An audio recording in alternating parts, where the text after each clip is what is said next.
আসসালামু আলাইকুম। আশা করি সবাই ভালো আছেন। আমরাও আলহামদুলিল্লাহ সবাই অনেক ভালো আছি। আজকের ভিডিওতে আমরা একটা ডে ট্যুরে যাচ্ছি। এটা হচ্ছে ছোটোখাটো একটা পিকনিকের মতো।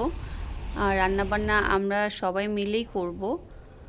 সবাই মিলে বলতে ছেলেরা করবে আর আমরা মেয়েরা হচ্ছে বসে থাকব। তো যাচ্ছি ট্রলারে করে নদীর এই পাশ থেকে ওই পাশে যাচ্ছি। ওই পাশে হচ্ছে আমাদের রান্নাবান্নার আয়োজন হবে দুপুরে, সেখানেই খাওয়া দাওয়া করব। তো এখানে জাস্ট ছোট্ট একটা নদীর আমরা পার হলাম, এটা হচ্ছে তুরাগ নদী।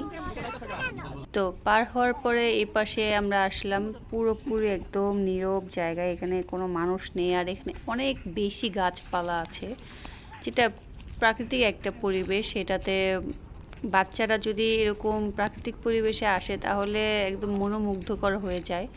সারাক্ষণ ঘরে থাকতে থাকতে একদম অবস্থা ওদের খারাপ হয়ে যায়, মোবাইল নিয়েই পড়ে থাকে। কিন্তু এরকম একটা পরিবেশে আসলে একদম কি যে করবে বুঝে উঠতে পারে না। তো ঘুরে ঘুরে দেখতেছিলাম যে চারপাশটা এরকম। আর আশেপাশে অনেক ঔষধি গাছ দেখলাম। তো ঔষধি গাছ দিয়ে ভরা। তো এইখানে আবার দেখলাম অনেকগুলো মহিষও আছে। মহিষ, আশেপাশে মানুষ হয়তো মহিষ পালে, তো এখানে নিয়ে আসে।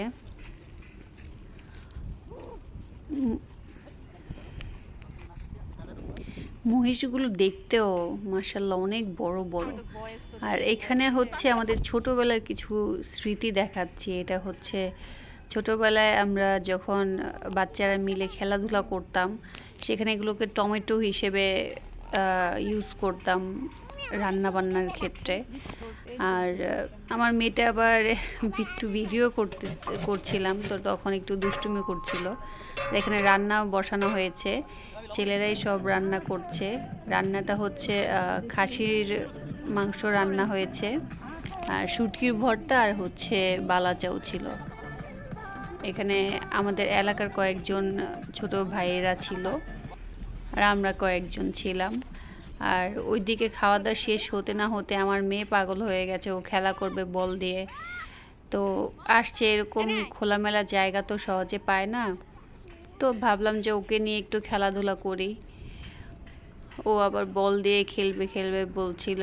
বললাম যে চলো একটু ফাঁকা জায়গায় যাই, যে তারপর খেলা করি। ওকে দেখিয়ে দিচ্ছিলাম যে কিভাবে বল দিতে হয়। এই বলটা আবার রায়ানের ছিল, বলটা অনেক ভারী, তো সে ভালো মতো বুঝতে পারছিল না যে কিভাবে দিবে।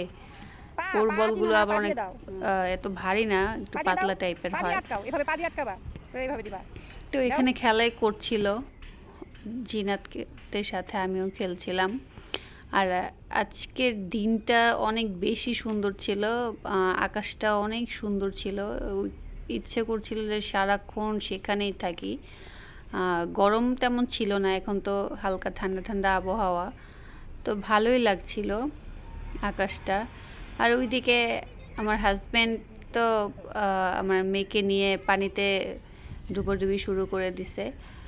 আমার মেয়েও পাগল, ও পানিতে নামবে, ও গোসল করবে। আর অন্য সাইডে আবার আমার ভাগিনা রাইয়ান, আরও কয়েকজন মিলে ওরা আবার ফিশিং করছিল। তো বড়শি দিয়ে ফিশিং করছিল ওরা। আর আমার মেয়ে এই সাইডে এসে দেখছে ফুল, এত সুন্দর সুন্দর জংলি ফুল হয়তো বা এগুলোকে বলে। এই ফুলগুলো অনেক সুন্দর ছিল। আর আমার মেয়ে তো দেখে একদম পাগল হয়ে গেছে, ও তো বারবার ফুল উঠাচ্ছিল। ফুল দেখে স্টপই হচ্ছিল না, ও যে পড়ে যাবে সেই টেনশন ওর ভিতরে নেই। ওকে আমি এই দিক দিয়ে বকাঝকা করছিলাম যে তুমি পড়ে যাবা, তবুও সে ফুল নিবেই। এতগুলো ফুল হয়ে গেছে তবুও সে আরও ফুল নেবে। আর এখানে ফিশিং চলছে, অনেকগুলো মাছই ওরা ধরেছিল।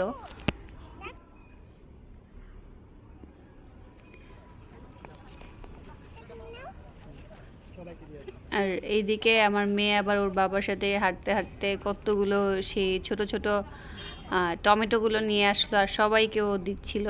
অনেকগুলো পেড়ে নিয়ে আসছিল, তো পেড়ে পেড়ে সবার হাতেই দিচ্ছিল। আর এদিকে আবার সে চলে আসছে ফুল তোলার জন্য।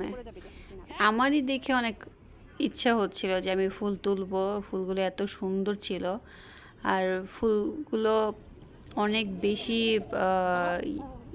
গাঁদা ফুলের মতো ছিল। আর অনেক দিন পরে আমরা কচুরিপানা ফুলটা দেখলাম। কচুরিপানা ফুল সচরাচর দেখা হয় না। তো শেষ পর্যায়ে এখন আমরা ট্রলার দিয়ে একটু ঘুরছিলাম, প্রায় বিকেল হয়ে আর মনে হচ্ছিল দিনটা আজকে অনেক তাড়াতাড়ি শেষ হয়ে গেল। তো আজকে এই পর্যন্তই। সবাই ভালো থাকবেন, সুস্থ থাকবেন এবং আমাদের জন্য দোয়া করবেন। আল্লাহ হাফেজ।